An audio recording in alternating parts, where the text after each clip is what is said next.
Hi friend, welcome to made easy plus coaching classes.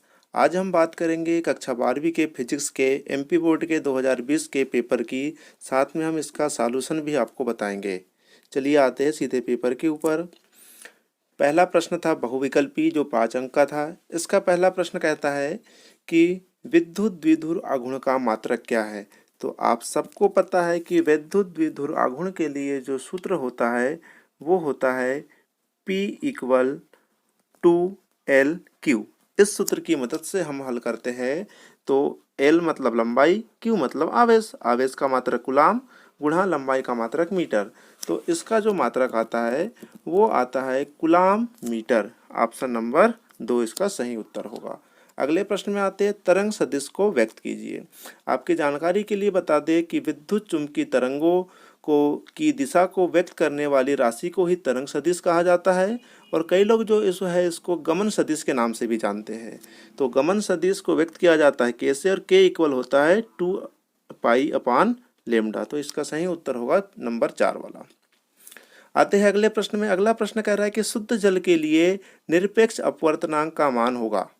तो शुद्ध जल के लिए जो निरपेक्ष अपवर्तनांक होता है वो होता है 1.33। साथ में आपकी जानकारी के लिए बता दें कि जो क्राउन कांच होता है, इस क्राउन कांच के लिए जो अपवर्तनांक होता है वो होता है 1.52 तथा फ्लिंट कांच जो होता है, इस फ्लिंट कांच के लिए जो अपवर्तनांक होता है वो होता है 1.62। केवल आपकी जानकारी मात्र के लिए। साथ में आपको याद रखना चाहिए कि सर्वाधिक जो अपवर्तनांक होता है वो होता है हीरे का, और हीरे का अपवर्तनांक कितना होता है 2.42। ठीक, आते हैं अगले प्रश्न में। अगला प्रश्न है, परमाणु क्रमांक से क्या तात्पर्य है। परमाणु क्रमांक का अर्थ होता है कि नाभिक में उपस्थित प्रोटॉनों की संख्या। और ऑप्शन नंबर इसका जो है सही उत्तर है ऑप्शन नंबर 3, है ना, नाभिक में उपस्थित प्रोटॉनों की संख्या। आते हैं अगले प्रश्न की ओर। और अगला प्रश्न कह रहा है कि एन प्रकार के अर्धचालकों में पाए जाते हैं। तो आपको याद रखने के लिए हम बता रहे हैं, एन फॉर होता है नेगेटिव, मतलब एन प्रकार के चालक में जो है बहुसंख्यक में नेगेटिव चार्ज होगा। तो नेगेटिव चार्ज किसके पास होता है, इलेक्ट्रॉन के पास। मतलब इसका जो सही उत्तर होगा वो होगा अधिक संख्यक इलेक्ट्रॉन। आते हैं अगले प्रश्न में। अगला प्रश्न था, रिक्त स्थानों की पूर्ति कीजिए, जो कि 5 अंक के थे। पहला रिक्त स्थान है, धारा घनत्व का एसआई मात्रक, एसआई पद्धति में मात्रक खालिस्तान है। तो धारा घनत्व का जो मात्रक होता है वो होता है एम्पियर प्रति मीटर स्क्वायर, एम्पियर प्रति मीटर स्क्वायर। अगले प्रश्न में आते हैं, कह रहा है कि प्रेरण प्रतिघात एक्सेल का एसआई पद्धति में मात्रक खालिस्तान होता है। एक प्रकार का प्रतिरोध है, और प्रतिरोध का मात्रक आपको पता है क्या होता है, ओम होता है। ठीक, तो इसका भी जो मात्रक हो जाएगा वो क्या हो जाएगा, ओम हो जाएगा। ठीक, अगले प्रश्न में आते हैं। ये कह रहा है कि इलेक्ट्रॉनों के विशिष्ट आवेश का मान एसआई पद्धति में खालिस्तान कूलाम प्रति किलोग्राम होता है। इलेक्ट्रॉन के विशिष्ट आवेश का मतलब होता है E/m, और जो E/m का मान है, तो E/m का जो मान होता है वो होता है 1.75 गुणा 10⁻11। ठीक, 10⁻11। और इसका मात्रक आपको सबको पता है, जो कि क्वेश्चन में ही दिया हुआ है। कितना दिया हुआ है, कूलाम प्रति किलोग्राम। ठीक, आपकी जानकारी के लिए आपको याद रहना चाहिए। अगले प्रश्न की ओर आते हैं। अगला प्रश्न कह रहा है कि हाइड्रोजन परमाणु की निम्नतम अवस्था में इलेक्ट्रॉनों की ऊर्जा खालिस्तान इलेक्ट्रॉन वोल्ट होती है।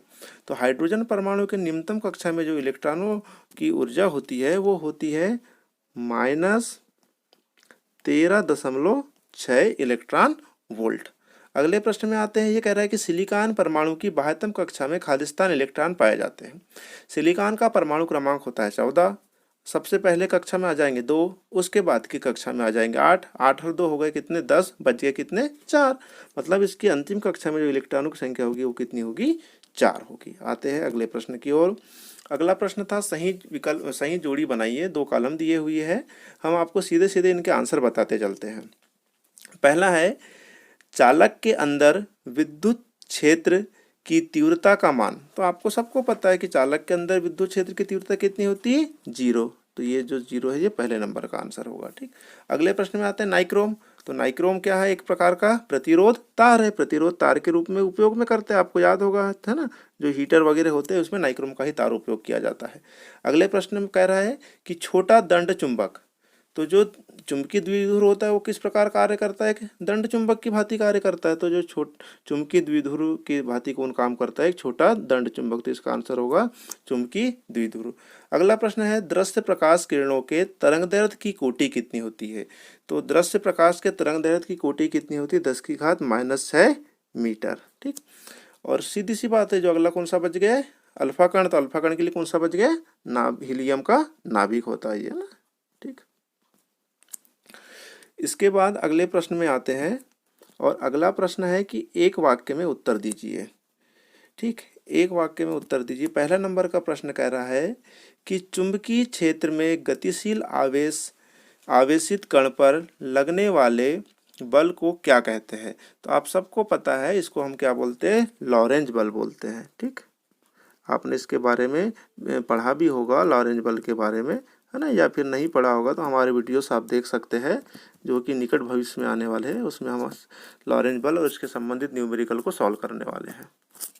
अगला प्रश्न है संयुक्त सूक्ष्मदर्शी के अभिदृश्य की आवर्धन क्षमता 6 और नेत्रिका की आवर्धन क्षमता 5 है, तो कुल आवर्धन क्षमता का मान। तो कुल आवर्धन क्षमता के लिए सूत्र है ना, M = ME × MO ना, अभिदर्शक लेंस और नेत्रिका लेंस की आवर्धन क्षमता का गुणा कर देंगे, तो 6 और 5 का गुणा कर देंगे तो कितना हो जाएगा? 6×5 = 30। तो इसकी आवर्धन क्षमता कितनी हो जाएगी?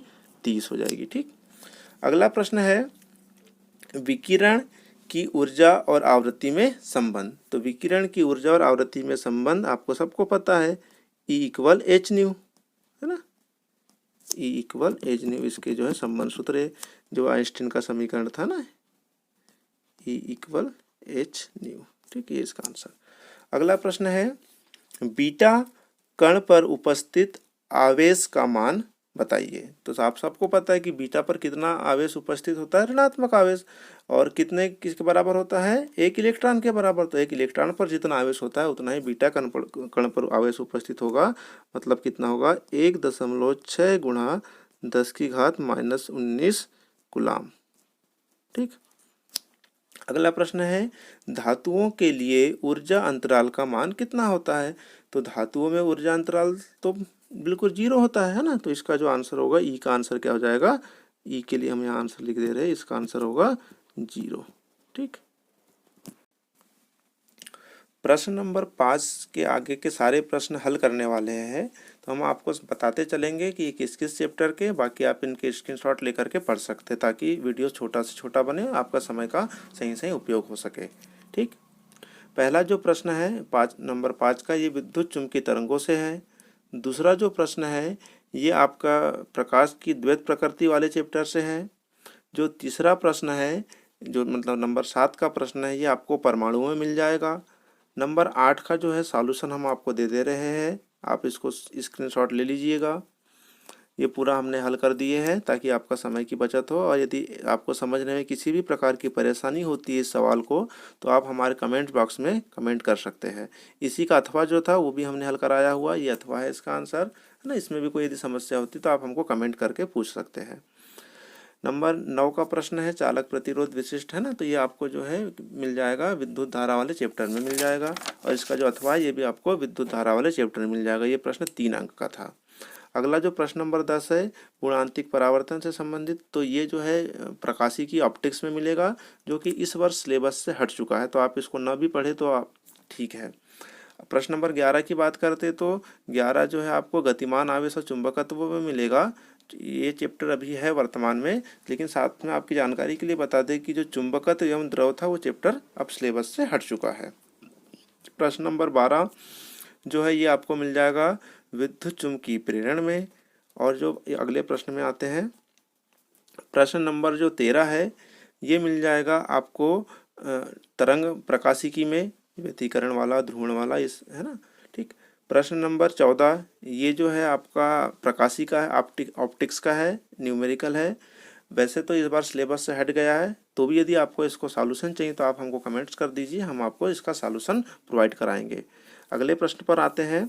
अगला प्रश्न है प्रश्न नंबर 15, रेडियो एक्टिव तत्व किसे कहते हैं, है ना, और रेडियो एक्टिव क्षय के नियम और नाभिकीय विखंडन। तो देखिए नाभिकीय विखंडन जो है तो ये भी चैप्टर जो है अपने सिलेबस से हट चुका है ना, नाभिक जो है नहीं, ये केवल परमाणु ही आने वाला है। अगले प्रश्न में आते हैं, है ना, प्रश्न नंबर 16, विद्युत द्विध्रुव किसे कहते हैं। तो विद्युत द्विध्रुव किसे कहते हैं और इसको अक्षीय निरक्षीय स्थिति में समझाइए, है ना। और इसी के अथवा में दिया है कि समांतर प्लेट संधारित्र हेतु व्यंजक स्थापित करना है और साथ में हमको ज्ञात करना है कि यदि दोनों प्लेटों के मध्य पराविद्युत माध्यम रखा हो तो विद्युत धारिता में क्या प्रभाव पड़ता है। ये आपको जो है शुरू वाले चैप्टर में मिल जाएगा। अगला प्रश्न है प्रश्न नंबर 17, निम्न बिंदुओं पर ट्रांसफार्मर का वर्णन कीजिए। ट्रांसफार्मर के प्रकार, नामांकित चित्र, सिद्धांत और इसके अनुप्रयोग। तो ये आपको एसी करंट वाले चैप्टर में मिल जाएगा या इसी के अथवा में जनित्र जिसको डायनामो बोलते हैं, डायनामो का वर्णन है। प्रश्न नंबर 18 में ये आपको अर्धचालक युक्तियों से दिया गया है ये वाला प्रश्न, और ये प्रश्न है कि दिष्टकारी किसे कहते हैं, ये कितने प्रकार के होते हैं, पीएन संधि डायोड का अर्धतरंग दिष्टकारी के रूप में उपयोग। या इसी का अथवा है नैंड गेट किसे कहते हैं, इसका संकेत बनाइए, सत्यता सारणी एवं निर्गत मान को तरंग रूप में प्रदर्शित कीजिए। बहुत जल्द एक वीडियो लाने वाले जिसमें हम सारे गेट को एक्सप्लेन करेंगे, अतः आप हमारे इस चैनल को सब्सक्राइब कर लीजिए ताकि आपको आने वाले कुछ वीडियोस देखने मिले। साथ ही जो एमपी बोर्ड का जो मेन एग्ज़ाम होगा उसका भी सॉल्यूशन हम बहुत जल्दी आपके पेपर के तुरंत बाद प्रोवाइड करेंगे, इसलिए आप इस चैनल को सब्सक्राइब कर लिए। आपको ये पेपर के लिए best of luck. Thank you.